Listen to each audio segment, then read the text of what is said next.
A mensagem dessa noite é uma mensagem muito propícia para um culto de quarta-feira. A gente costuma vir à igreja trazer os nossos pedidos ao Senhor, os nossos agradecimentos, isso é ótimo, Deus é Pai, Ele quer ouvir, apesar de saber tudo. Antes de falarmos, Ele quer ouvir de nós, Ele quer nos escutar. Mas a pergunta que eu faço é a seguinte: Deus sempre responde às nossas orações? Ele sempre responde às nossas orações, sempre. Agora a segunda pergunta que eu faço é: Ele sempre responde da maneira como nós esperávamos? Ele sempre dá exatamente aquilo que nós gostaríamos de receber? Nem sempre Ele faz aquilo que nós pedimos. Mas isso é um conforto para nós, porque entre a nossa vontade e a vontade de Deus, eu posso dizer sem medo de errar que a vontade de Deus é sempre melhor. Então não se preocupe quando Deus fizer a vontade dEle, porque Ele sabe o fim desde o princípio. E Ele sabe o que é melhor para cada um de nós. Agora veja como isso é importante. Se Deus não atender ao meu pedido, qual é a minha reação? A gente fala muito a respeito de fé, certo? Mas poucas vezes compreendemos o que é fé verdadeiramente.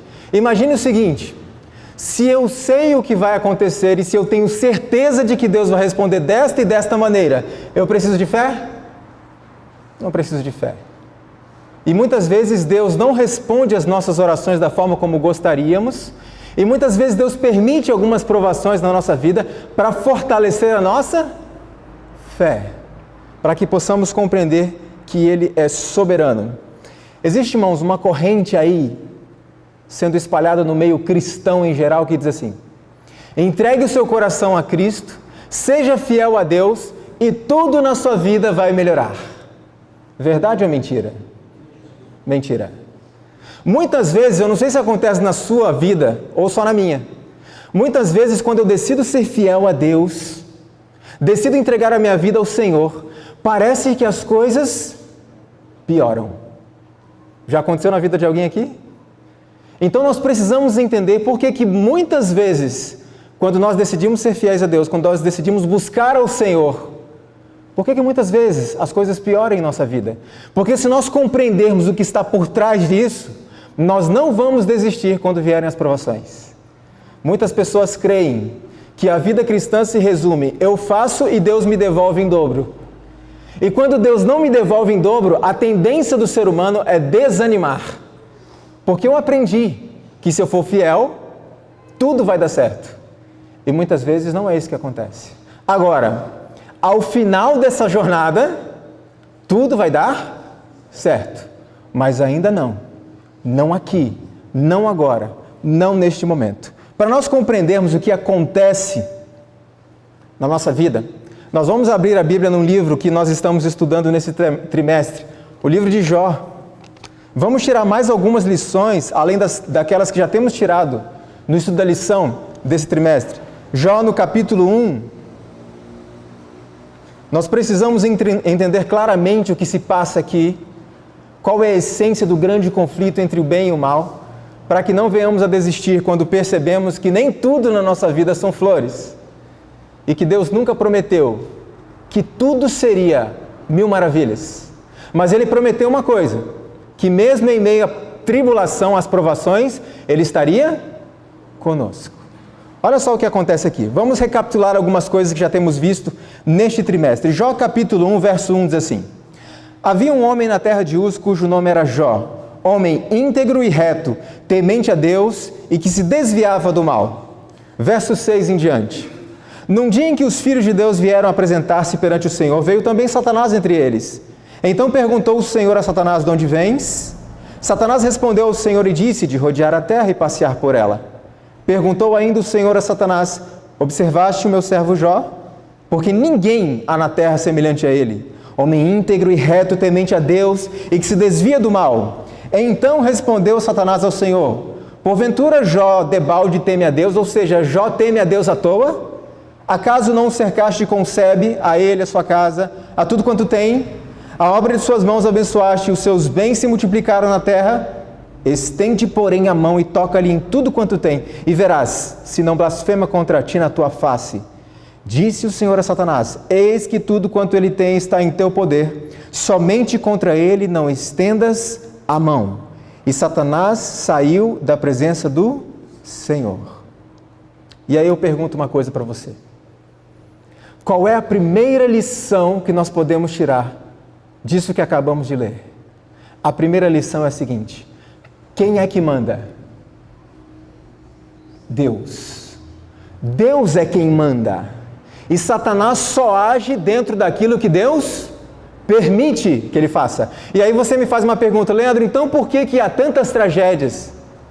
Por que Deus permite o mal? Irmãos, nós temos muitas respostas, mas não todas. Não temos todas as respostas. Por que pessoas boas sofrem? Podemos entender algumas coisas, mas não temos todas as respostas. Por isso se chama fé. Mesmo em meio às lutas e dificuldades deste mundo, mesmo em meio a tudo que vemos de ruim, fé é crer que Deus continua no controle e que ao fim tudo vai dar certo. Mas ainda não aqui, ainda não nesta vida. Depois desse episódio, uma série de tragédias aconteceram na vida de Jó. Vamos listar algumas. Jó perdeu tudo que ele tinha em relação aos bens materiais. Jó perdeu os seus empregados. Jó perdeu os seus 10 filhos de uma vez. Alguém aqui sabe o que é perder 10 filhos de uma vez? Irmãos, uma mãe, um pai que perde um filho, qual que é o sentimento? É terrível, é devastador. Imagina você perder 10 filhos de uma vez só.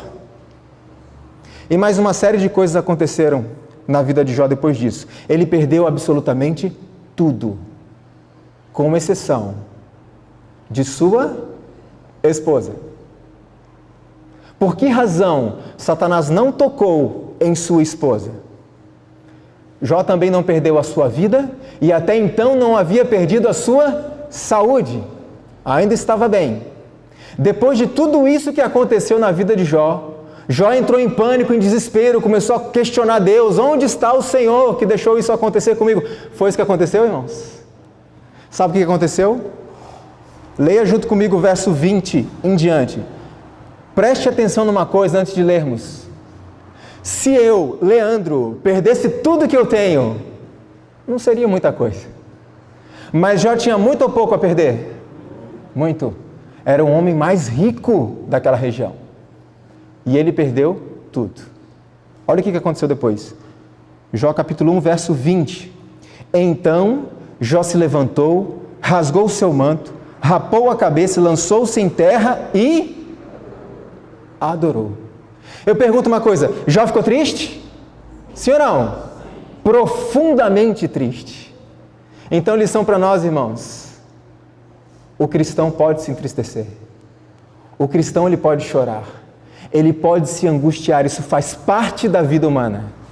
Até o próprio Cristo, a Bíblia diz que chorou e se angustiou profundamente. O que um cristão não pode é desistir. Então o cristão pode ficar triste. E Jó ficou profundamente triste. E no verso 21, Jó diz assim, nu saí do ventre de minha mãe e nu voltarei. O Senhor o deu, o Senhor tomou. Bendito seja o nome do Senhor. Em tudo isso Jó não pecou, nem atribuiu a Deus falta alguma. Falamos muito sobre fé, irmãos. Mas eu pergunto, o que afinal é fé? Imagine que você tem um filho internado na UTI, em estado gravíssimo. E você ora ao Senhor e pede ao Senhor, por favor, Senhor, cure o meu filho. Cure o meu filho, é o meu desejo que o Senhor cure o meu filho. E aí você tem certeza absoluta que Deus vai curar o seu filho. Isso é fé?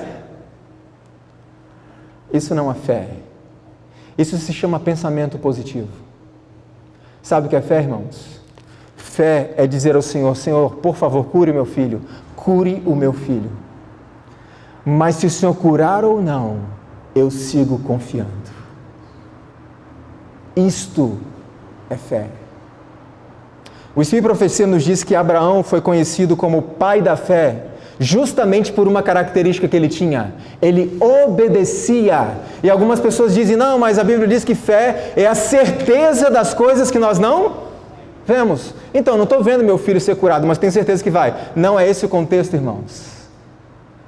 Fé é ter a certeza que, a despeito do que aconteça em nossa vida, Deus está no controle. Eu estou vendo a atuação de Deus em minha vida? Muitas vezes, não. Eu estou vendo os propósitos que Deus tem para aquela tragédia, para aquela provação que eu estou passando? Não, eu não estou vendo. Eu não estou entendendo como Jó não estava. Mas o que é fé?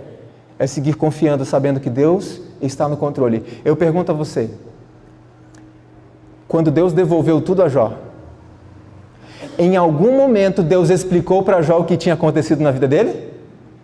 Jó morreu sem saber. Porque Jó entendeu uma coisa: Deus é Deus. Deus dá, Deus tira. Deus, Ele tem o direito de tirar a minha vida neste momento se Ele quiser, sim ou não? Sim, porque foi Ele quem deu.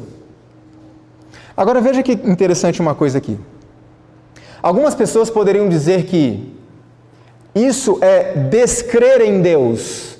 Quando você não tem certeza se aquilo vai acontecer, você está demonstrando falta de fé, você está descrendo em Deus. E eu gosto de usar um exemplo muito simples, bíblico, para exemplificar isso, que é o seguinte: quando os 3 companheiros de Daniel foram pegos para serem atirados na fornalha ardente, o rei deu uma segunda chance para eles. Eu vou dar outra chance para vocês. E se vocês não se ajoelharem, vocês vão ser jogados na fornalha de fogo. Eu pergunto uma coisa aos irmãos: os companheiros de Daniel tinham certeza que Deus ia livrá-los? Não. E isso demonstrava fraqueza e falta de fé? Não. Olha o que a Bíblia diz. Aliás, olha o que esses meninos disseram ao rei. E a Bíblia relata: nosso Deus, está lá em Daniel 3, 17 e 18. Nosso Deus a quem nós servimos é que pode nos livrar. Ele nos livrará da fornalha de fogo ardente da tua mão, ó rei. E se não o quê? Se ele não nos livrar, fica sabendo, ó rei, que não serviremos os teus deuses e nem adoraremos a estátua de ouro que levantaste. Então eu pergunto, os companheiros de Daniel tinham certeza que Deus ia livrá-los? Não. E aqui está a fé. Nabucodonosor, o nosso Deus, pode nos livrar. E Ele nos livrará se quiser. Mas se Ele não quiser, não importa. Nós permaneceremos fiéis, mesmo que você nos mate.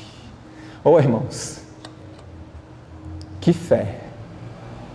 E muitas vezes temos vivido um cristianismo que de fé não tem nada. Um cristianismo dependente de respostas do Senhor. Um cristianismo dependente de milagres. Um cristianismo dependente dos sims do Senhor. Se Deus não me der o emprego, eu desanimo na fé. Se Deus não curar aquele ente querido meu, ou não curar a mim mesmo dessa doença que eu estou sofrendo, eu me sinto desmotivado, eu saio da igreja. A fé nos leva até a morte, mas não desprezamos o nosso Deus. Continuamos confiando, ainda que Ele não nos responda audivelmente, claramente, visivelmente. Isto é fé. Fé não é acreditar que algo vai acontecer. Fé é acreditar que Deus está no controle, mesmo que não aconteça. Isso é fé. Agora eu pergunto, Satanás conseguiu corromper a Jó? De forma alguma. Mas ele desistiu? Satanás falou, não, tudo bem, não consegui, vou embora, vou tratar de outras coisas. Não, veja que interessante no capítulo 2. Capítulo 2, eu vou ler a partir do verso 3. Satanás volta ali à presença do Senhor, e o Senhor pergunta a Satanás novamente, Jó 2, verso 3. Observaste o meu servo Jó? Porque ninguém na terra semelhante a ele, homem íntegro e reto, temente a Deus e que se desvia do mal. Ele conserva a sua integridade, embora me incitasses contra ele para o consumir sem causa. Então Satanás respondeu ao Senhor, pele por pele, tudo quanto o homem tem dará pela sua vida. Estende, porém, a mão, toca-lhe nos ossos e na carne, e verás, se não blasfema contra ti na tua face. E disse o Senhor a Satanás, eis que ele está em teu poder, mas poupa-lhe a vida. De novo, irmãos, quem é que manda? É Deus quem manda, sempre. Então Satanás saiu da presença do Senhor e feriu a Jó de tumores malignos desde a planta do pé até o alto da cabeça. Jó, sentado em cinza, tomou um caco para com ele raspar-se. Então sua mulher lhe disse: ainda conservas a tua integridade? Amaldiçoa a Deus e morre. Mas ele lhe respondeu: falas como qualquer doida? Temos recebido o bem de Deus e não receberíamos também o mal? Em tudo isto, Jó não pecou com seus lábios. Irmãos, você sabe o que é ter uma ferida da ponta do pé até o último fio de cabelo? Não é uma doençazinha qualquer. Agora deixa eu chamar sua atenção, para um ponto especial e importante em relação à esposa de Jó. Muitas pessoas são levadas a crer que a esposa de Jó era uma mulher mau caráter, diabólica. Não é bem isso que a Bíblia apresenta.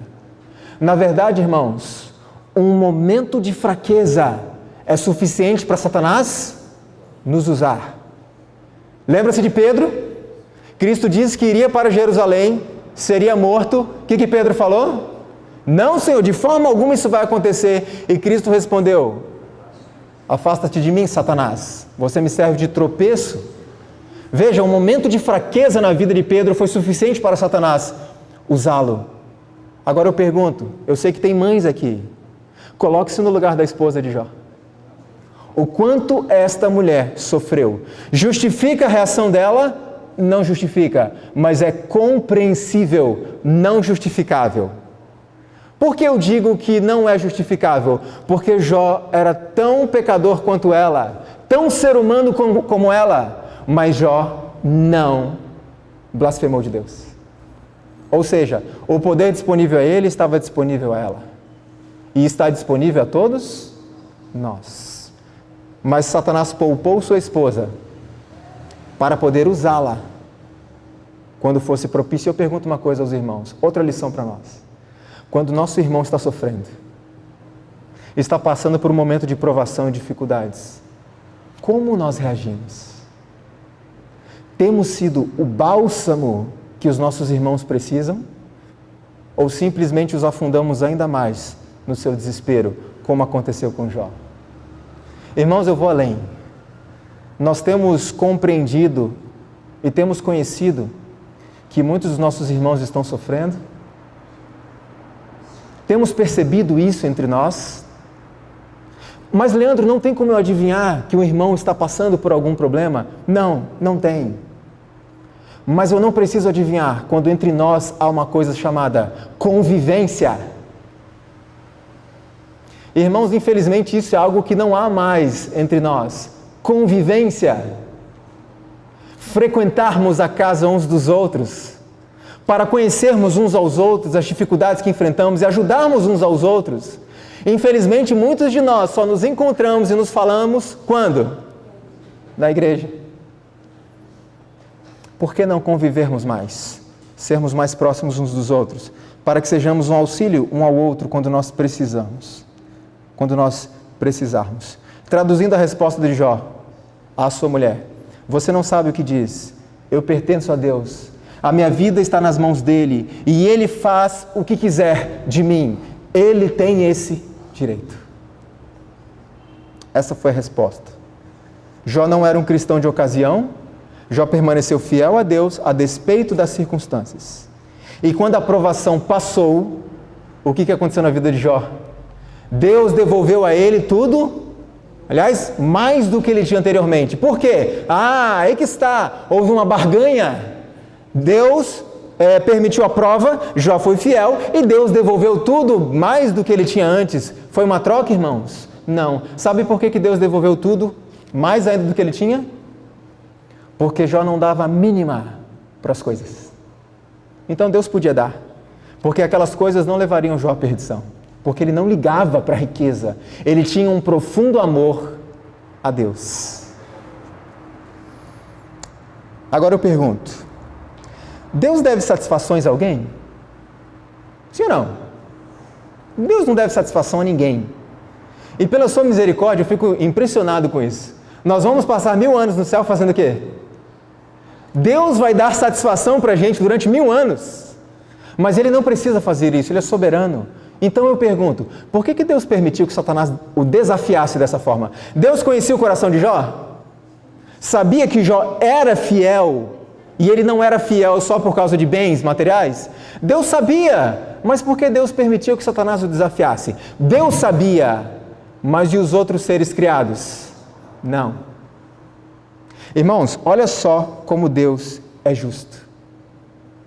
Quando Satanás levanta uma acusação contra alguém, os seres criados pensam, será que ele está falando a verdade? O Leandro?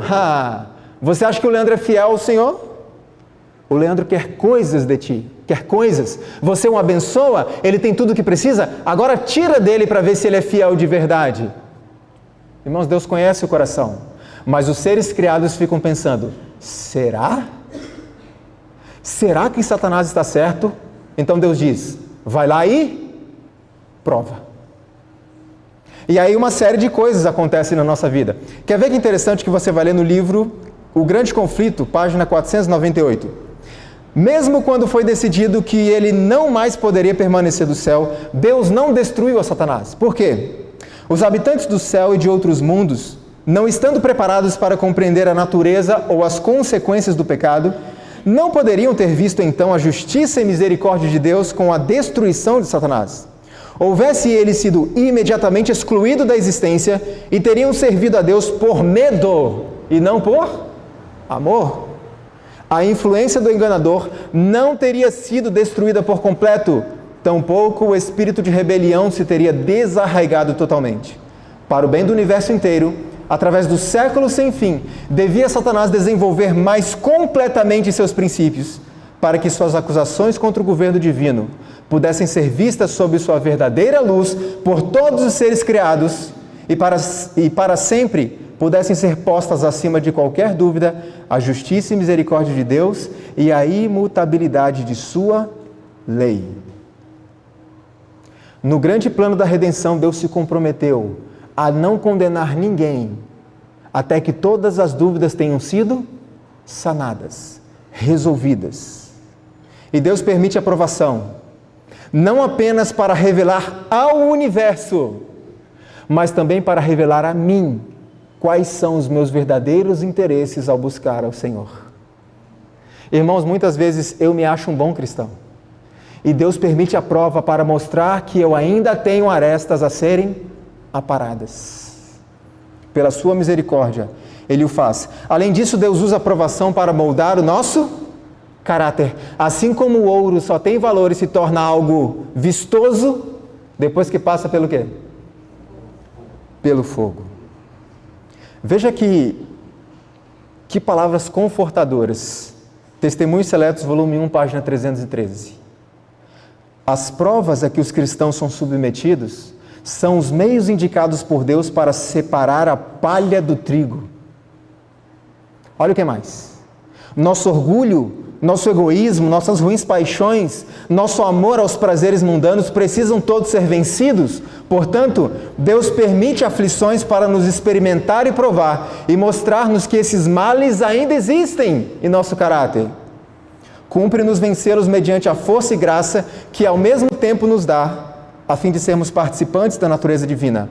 Preste atenção nessa frase. Aflições, cruzes, tentações, adversidades e nossas várias provações são os agentes divinos para nos purificar, santificar e nos preparar para o céu. Sob esse prisma, sejamos gratos ao Senhor pelas provações. Se a nossa fé é verdadeira, irmãos, as provações não irão diminuir a nossa fidelidade a Deus. Agora lembre-se de uma coisa de suma importância. Saibamos distinguir o que é provação e o que é consequência. Está claro, irmãos? Porque muitas vezes eu creio que estou sendo provado pelo Senhor. Não, não estou sendo provado. Eu estou sofrendo as consequências dos meus próprios atos. Precisamos saber diferenciar uma coisa da outra. Cristo nos prometeu uma vida sem dificuldades aqui nessa terra? Nunca. Quer ver que interessante? Caminho a Cristo, páginas 122 e 123. O Salvador não nos engana. Não nos diz, não tem mais, vossa estrada é livre de perigos. Ele sabe que há provações e perigos e é sincero conosco. Não se propõe tirar seu povo de um mundo de males e pecados, mas nos indica um infalível refúgio. Sua oração em favor dos discípulos foi: não peço que os tires do mundo, mas que os livres do mal. No mundo, disse ele, tereis aflições, mas tende bom ânimo. Eu venci o mundo. Os companheiros de Daniel foram atirados na fornalha, irmãos? Foram atirados na fornalha. O Senhor não impediu que eles fossem jogados lá dentro. Mas o que aconteceu dentro da fornalha? O Senhor estava com eles. Então preste atenção nisso. Cristo nunca nos enganou, nunca mentiu para nós. Ele disse: no mundo vocês vão sofrer, mas se animem, eu estarei com vocês em meio ao sofrimento. E se animem ainda mais, porque o teu sofrimento, o meu sofrimento, tem prazo de validade. E como o Wellington disse aqui, está muito próximo o momento em que o sofrimento irá vencer no sentido de validade. Venceu, acabou, para sempre. Eu não sei quantos já ouviram falar por aí de uma teologia que ficou muito conhecida, chamada teologia da prosperidade. O que é a teologia da prosperidade? É simples. Entrega a sua vida a Deus, dá o seu dinheiro para Deus, seus bens para Deus, e Ele vai te devolver tudo em dobro.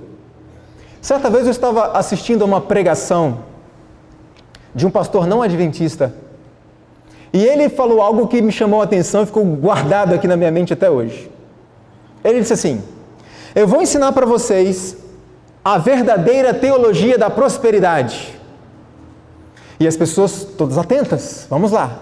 E ele disse as seguintes palavras: trabalhe, estude, economize, seja prudente no uso do seu dinheiro, e se o Senhor quiser te dar mais, louvado seja o seu nome.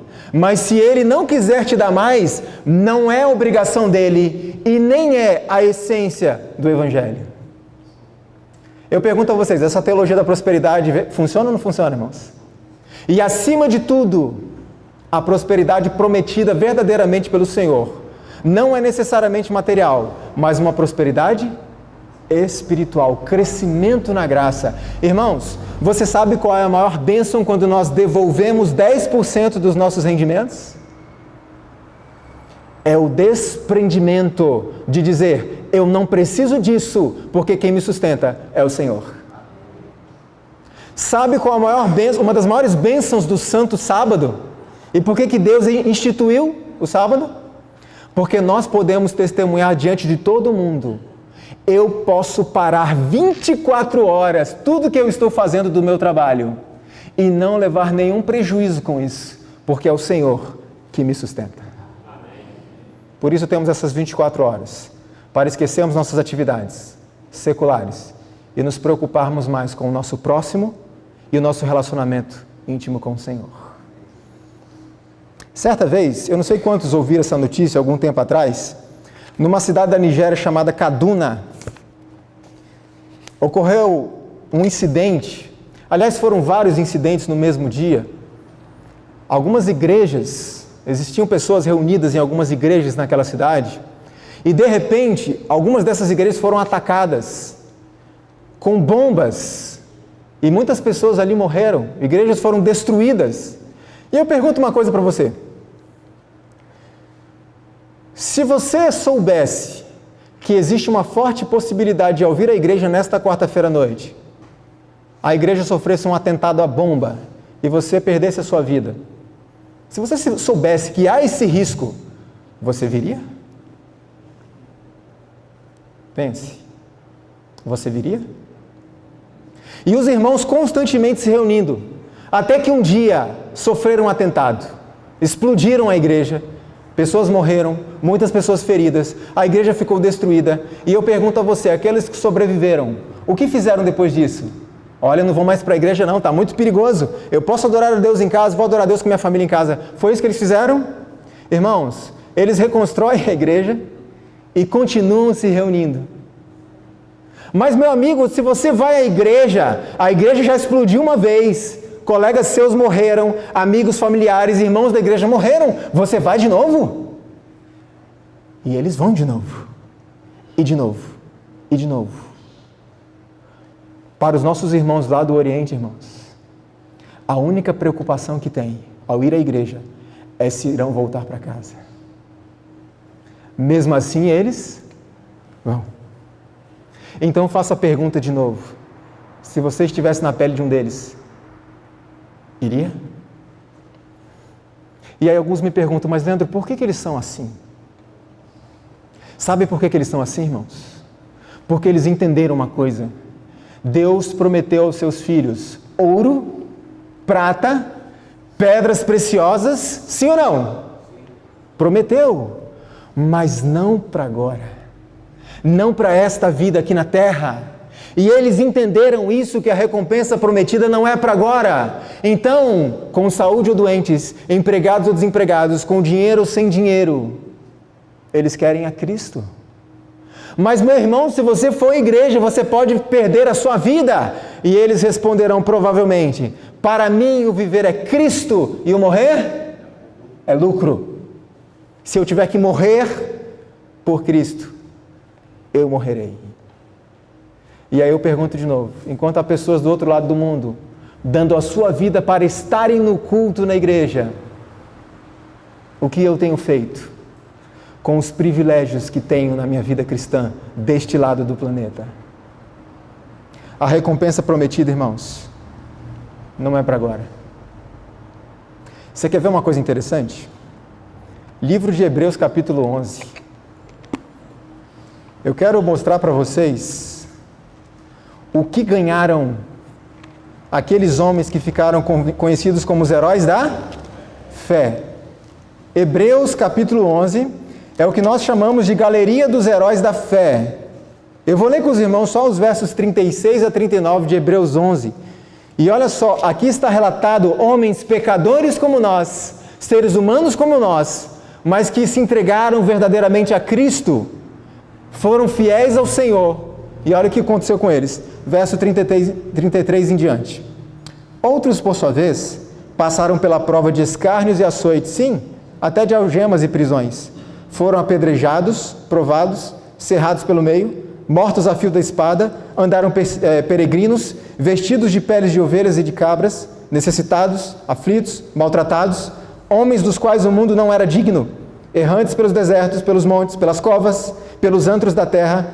Ora, todos estes que obtiveram bom testemunho por sua fé, não obtiveram, contudo, a concretização do quê? Da promessa. Foram fiéis ao Senhor, mas não alcançaram o quê, segundo a palavra de Deus? A promessa. Deus mentiu para eles, irmãos? Deus não mentiu para eles. Acontece que eles compreenderam que a promessa não era para esta terra. E eles foram fiéis mesmo em meio à provação, às dificuldades, às lutas e até à morte. Lembre-se de uma coisa. Cristo, quando veio a esta terra, ele tinha como prioridade a salvação das pessoas. Quer ver só uma coisa interessante? As pessoas que foram alimentadas por Cristo estão vivas hoje? Todas morreram. Aqueles que foram curados pelo Senhor estão vivos hoje? Morreram também. Até os que foram ressuscitados por Cristo. Lázaro, irmãos, está vivo? Não, ele morreu de novo. Então preste atenção nisso. Em essência, o alimento que Cristo queria trazer para as pessoas naquele tempo e o que era até hoje, é o alimento espiritual. A preocupação em essência de Deus, irmãos, em relação a nós, é se seremos salvos. Sabe o que isso quer dizer? É muito simples. Se Deus observa que aquele emprego pelo qual eu tanto oro vai tomar tanto meu tempo, que eu não terei tempo para ele, e eu perderei a minha salvação, eu pergunto, Deus terá algum interesse em dar aquele emprego para mim? De forma alguma. Se Deus me vê sofrendo com um problema de saúde, e Ele sofre conosco, Mas Ele sabe que se Ele me curar daquela doença, Ele sabe que aquela doença é o que me mantém perto dEle, dependente dEle.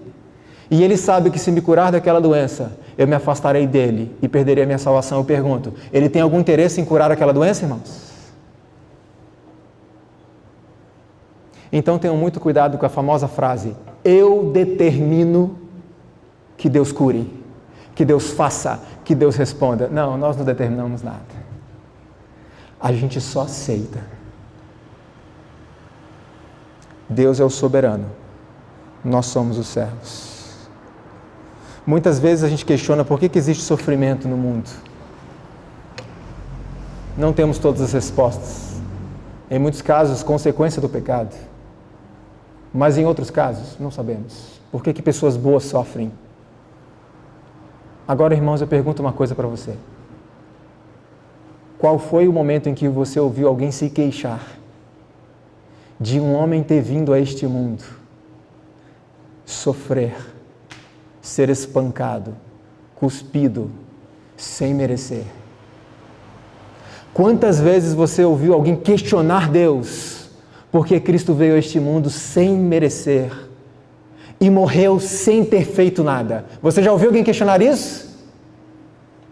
Por que ninguém questiona? Porque o que Cristo fez foi para o benefício de quem? Meu. Por isso eu não questiono. Cristo não merecia. Ele não fez nada.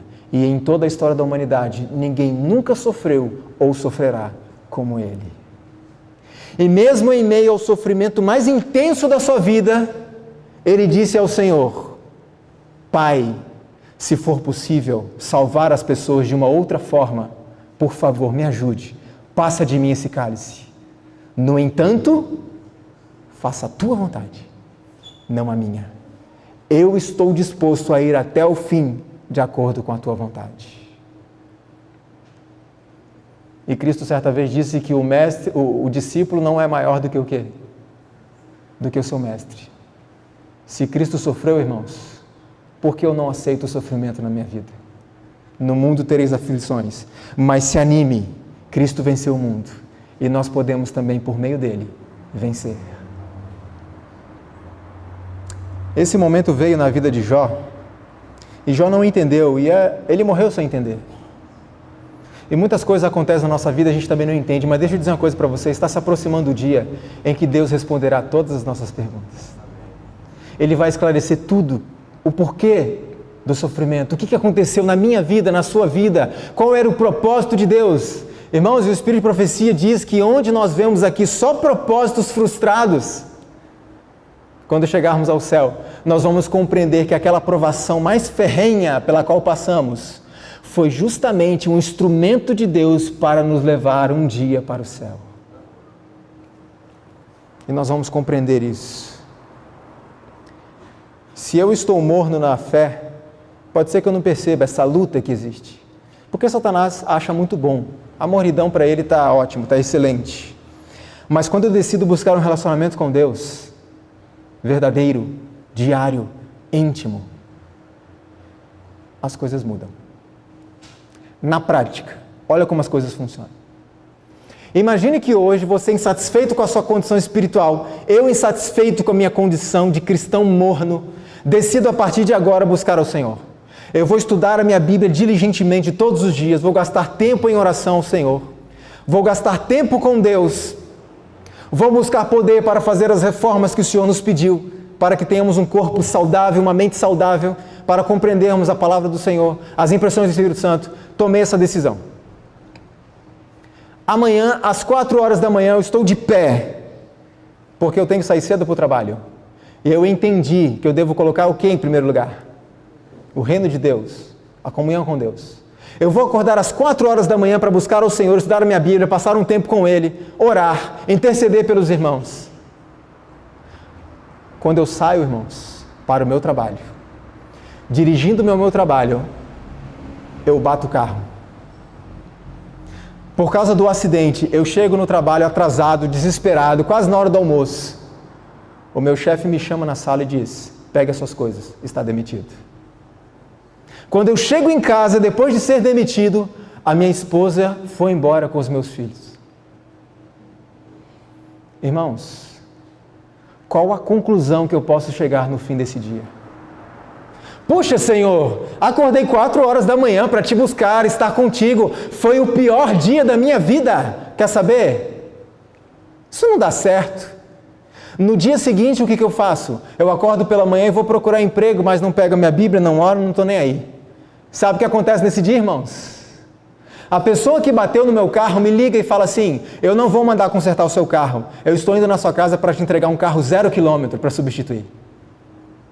Eu recebo uma ligação minutos depois: olha, eu sou fulano de tal, da empresa tal, eu gostaria que você viesse aqui fazer uma entrevista.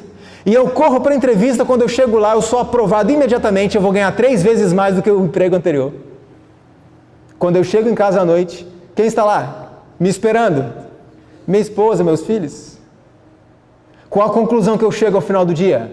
Ontem busquei ao Senhor, deu tudo errado. Hoje deixei o Senhor de lado, deu tudo certo. Quer saber? Esse negócio de buscar a Deus não funciona. Ponto para quem, irmãos? Ponto para Satanás. Porque quando ele me viu às 4 horas da manhã de joelhos, ele disse a todo o universo: ele não te ama. Disse a Deus: ele não te ama. Ele é interesseiro.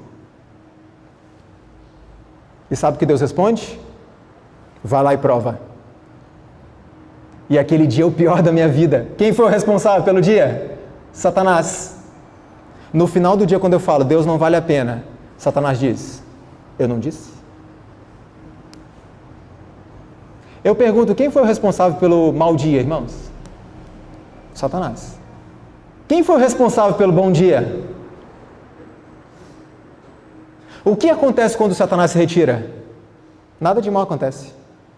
Então, de certa forma, ele foi responsável pelos dois. Ele trouxe as provas, porque Deus a ninguém tenta, diz a palavra de Deus. Deus não manda o mal a ninguém. E no outro dia, Satanás se retirou e as coisas deram tudo certo na minha vida. Agora pensa comigo. Imagina que nesse dia que foi tudo mal, no outro dia pela manhã às 4 horas, o que eu estou fazendo? Eu estou ali de joelhos novamente. E aí eu pergunto, afinal, estou buscando ao Senhor para ter um bom dia? Ou porque eu amo? E quando mesmo tendo um mau dia, eu estou ali novamente aos pés do Senhor buscando. Ponto para Deus. E Deus olha para Satanás e diz: não falei? Ele me ama. Irmãos, deixa eu dizer uma coisa para você. A nossa intenção é sempre egoísta no primeiro momento, sim ou não? Somos seres humanos. Nós queremos nos ver livres das provações, nós queremos o céu, não queremos ser destruídos. Mas quando nós insistimos nesse compromisso com Deus, o Espírito Santo vai transformando. E aí nós não buscamos mais ao Senhor por interesse, nós buscamos porque nós o amamos. E aí pode vir doença, pode vir desemprego, pode vir até morte. Eu continuo fiel.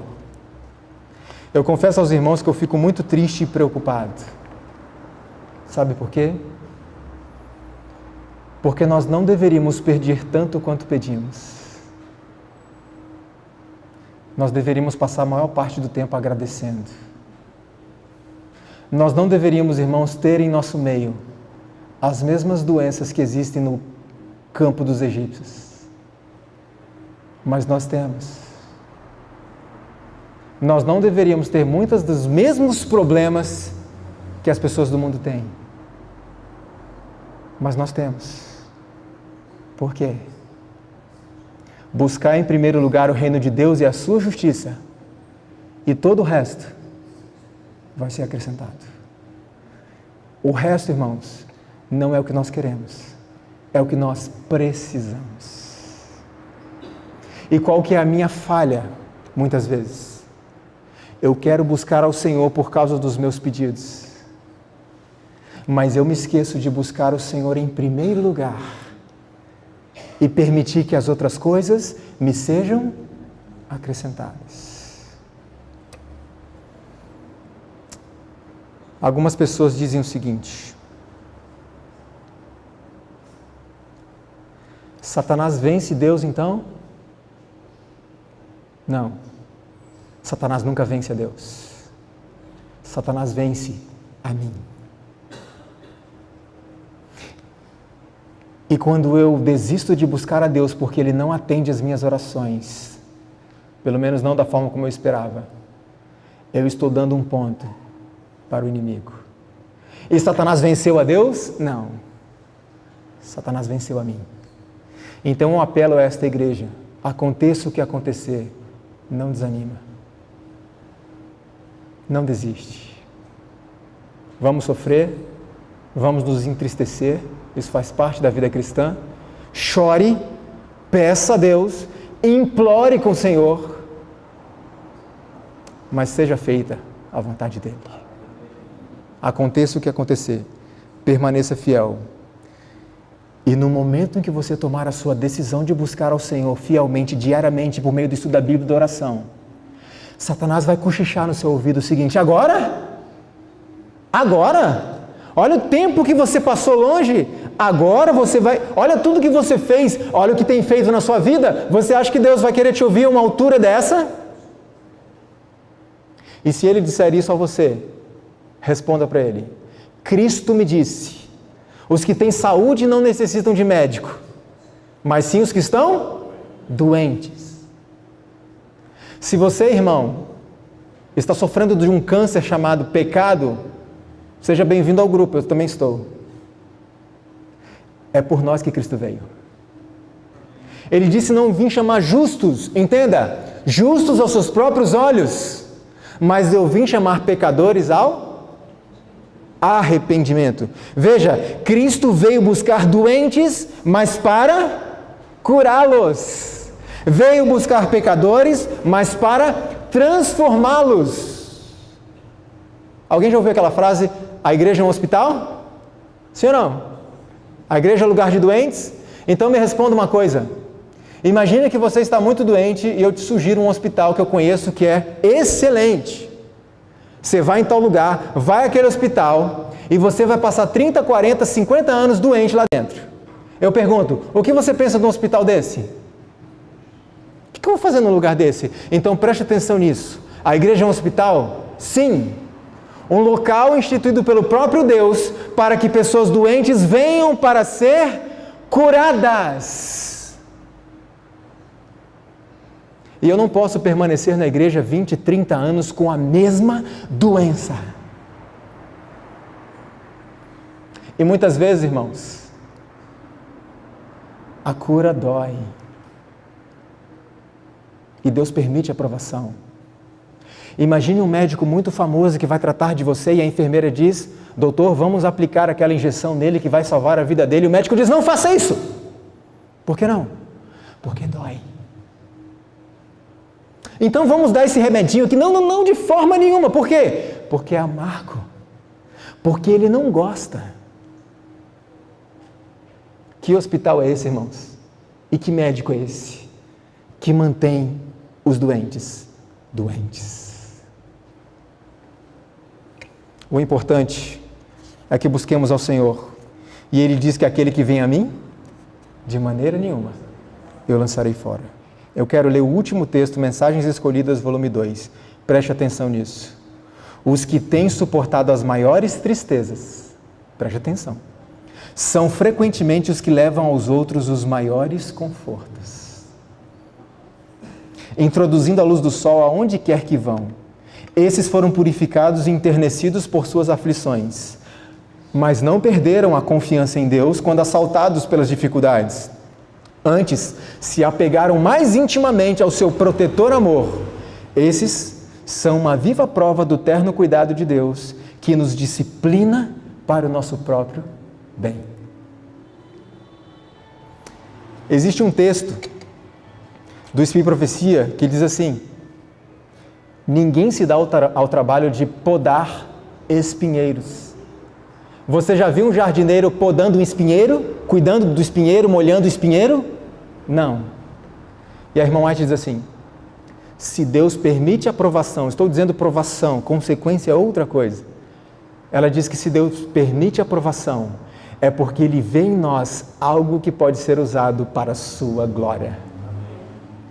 Então, se eu estou passando por provações, é porque Deus me quer e Ele tem um interesse em especial na minha vida.